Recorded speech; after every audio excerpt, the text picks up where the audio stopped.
Hello guys, good afternoon. म चाहिँ नयाँ भ्लग लिएर आइरहेको छु ल। आमामा कस्तो राम्रो, यस्तो ठुलो ड्रागन फ्रुट चाहिँ पुरै लुकेर पाक्दो रहेछ। कत्रो ठुलो बारुलामा, कति ठुलो हौ। आमामा यार के हो भन, त्यहाँभित्र पो रहेछ हौ। कसरी चिलेन यार यस्तो तिख्रामा। झन्डै झन्डै मारो हो, कत्रो बारुलाको गोला। साथीहरू हेर्नु त, मैले ढाँटेको भने कति ठुलो छ।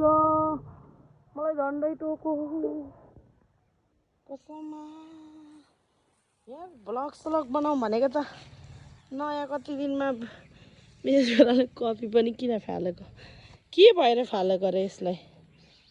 ल नि तपाईँहरूलाई म यस्तरी ड्रागन फ्रुट लुकेर पाक्दो रहेछ कि त्यहाँ। राम्ररी हेर्नु त, कत्रो ठुलो पाकिरहेको रहेछ कि। तर कस्तो टिप्नु साह्रै अप्ठ्यारोमा रहेछ। म चाहिँ यो टिपेर खानु पनि सक्दिनँ।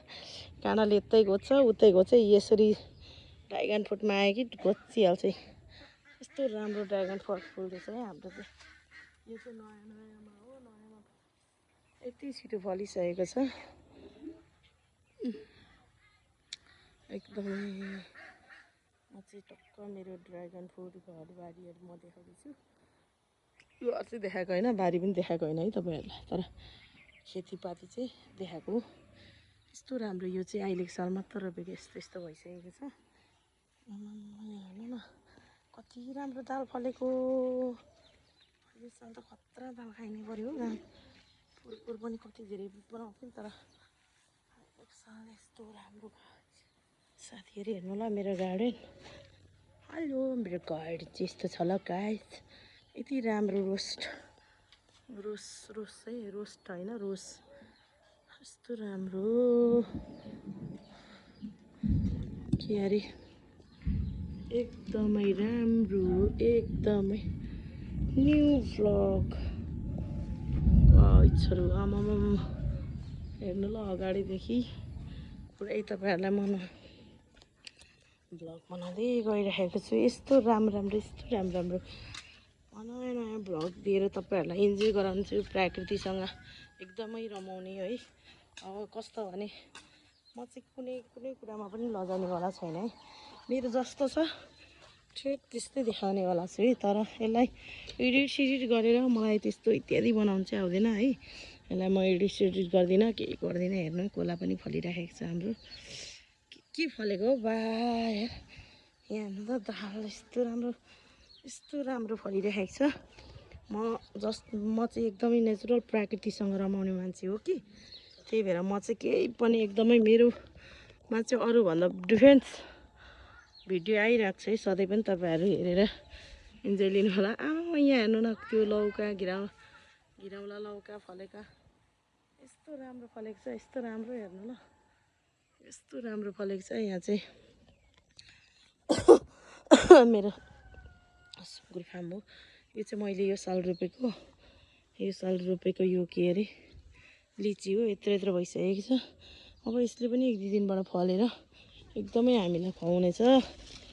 र राम्रो यो के अरे कागती पनि पोहोर रोपेको हो मैले। यत्रो ठुलो भइसकेको छ। हेर्नु न आमामा है, यस्तो राम्रो। मेरो तरकारी रहेछ बारीमा। घरमा चाहिँ तरकारी छैन भन्दै छोरी मान्छेको मुख त हो है। यस्तो राम्रो फलिरहेको छ पुरै। अहिले चाहिँ गर्ने मान्छे नभएर पनि म अहिले चाहिँ मेरो सुँगुर लगाएको छुइनँ। यस्तो छ सुँगुर खोरको हालत। एक दुईवटा चाहिँ यहाँ रहरको लागि लगाएको थिएँ, तर पनि त्यो सानो छ। यत्रै मात्रै छ के हो सुँगुर पनि। फर्स्ट टाइम नै राम्रो भएन गाइजहरू। एकदमै मेरो चाहिँ हेर्ने पछाडि, घरको पछाडि मैले एकदमै यस्तो यो के भन्छ तरुल, मलाई लास्ट मनपर्छ तरुल। आमामा मैले यत्रो भइसक्यो मेरो यो, कस्तो राम्रो भइसक्यो बा।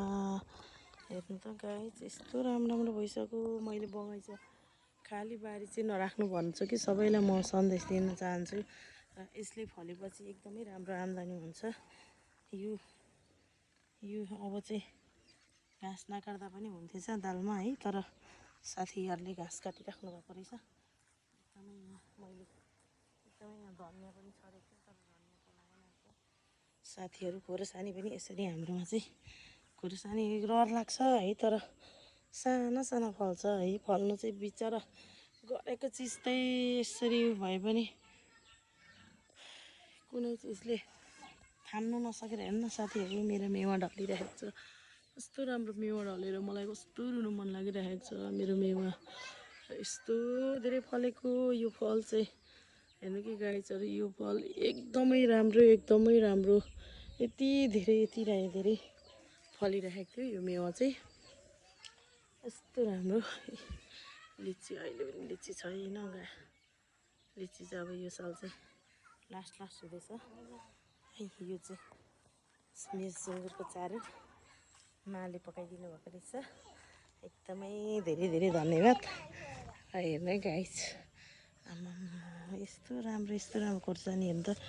खोर्सानी यस्तै यति राम्रो। यो चाहिँ पहाडको अमला है, पहाडको अमला है। यत्रो ठुलो भइसकेको छ। पहाडतिर जङ्गली अमला हुन्छ यस्तो राम्रो। अनि मेरो यो सुपारीको झ्याङ पनि त्यहाँदेखि मुनि छ अमला। हेर्नु त मलाई चाहिँ के मनपर्छ। आमामा अम्बक हेर्नु न गाइजहरू, अम्बक पाकेर है। आमामा फेरि पनि कति धेरै अम्बक पाकेर हेर्नु न गाइजहरू, के खाएर है। के हो राम यार, कस्तो मिठो दसैँमा अम्बक खानु पाइयो है गाइज। म चाहिँ यसरी खाँदैछु, एकदमै मिठो। यो अस्तिको भन्दा त अहिलेको चाहिँ लास्ट मिठो हुन्छ। हेर्नु त साथीहरू, चमेरा ल्याएर आमामा हेर्नु त। यो चाहिँ मेरो अम्बक एकदमै राम्रो। यो चाहिँ मैले नर्सरीबाट लिएर रोपेको है। के लेखाएको रहेछ, कस्तो राम्रो गाई। हेर्नु न मैले खाँदै मैले पनि यो खाएँ। मैले टिपेर कस्तो राम्रो। आई मिस यु बुढा। एकदमै तपाईँलाई अम्बकहरू फलफुल एकदम मनपर्छ है। तपाईँ आउँदा ठिक्क हुन्छ। कति धेरै अम्बकहरू फलिरहेको छ है, तर सब किराले खाएर है। किरा भन्दा पनि चमेरा भुइँभरि झरेको छ भुइँमा। हेर्नु के गर्नु, घरमा बस्दिउँ न, खाइ हुँदैन। बिचरा कति कसले उताबाट पुरै खाँदो रहेछ। यस्तो राम्रो कति मिठो एकदमै। यो चाहिँ मेरो साग हेर्नु ल। मेरो भाइले जेठा भाइले मलेसियाबाट लिएर यो साग छरेको थिएँ, यो लट्टे। हेर्नु यस्तो राम्रो पो लाग्छ मलेसियाको लट्टे पनि। सेतो र रातो छ, सेतो टोटे छरेको थिएँ।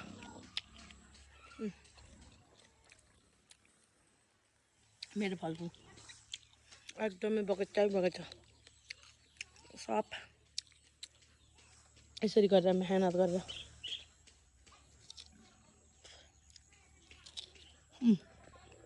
Thank you. I miss you बुढा।